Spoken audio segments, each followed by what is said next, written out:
বিশ্ব ক্রীড়াঙ্গনে বড় জায়ান্ট হওয়ার স্বপ্নে বিভোর সৌদি আরব অবিশ্বাস্য প্রজেক্ট নিয়ে নেমেছে বেশ কয়েক বছর আগে। ফুটবল সহ ক্রীড়ার অনেক ইভেন্ট তারা হাত খুলে বিনিয়োগ করছে। এবার তাদের নজর ক্রিকেটে। যদিও মাঝে একবার ফ্রাঞ্চাইজি টুর্নামেন্ট নিয়ে গুঞ্জন উঠলেও সৌদি আরব তা অস্বীকার করেছিল।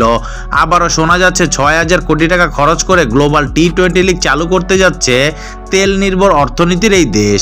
এক প্রতিবেদনে এইসব তথ্য জানিয়েছে অস্ট্রেলিয়ার সংবাদ মাধ্যম দ্য সিডনি মর্নিং। এর জন্য সৌদি আরবের সঙ্গে যৌথভাবে কাজ করছে অস্ট্রেলিয়ার নিউ সাউথ ওয়েলস ও ভিক্টোরিয়ার সাবেক অলরাউন্ডার নীল ম্যাক্সওয়েল। তিনি আবার ওজি অধিনায়ক প্যাট কামিন্সের ম্যানেজার। তথ্য মতে সৌদি আরবের এসআরজে স্পোর্টস ইনভেস্টমেন্ট নতুন টি-20 লিগের প্রধান বিনিয়োগকারী হবে।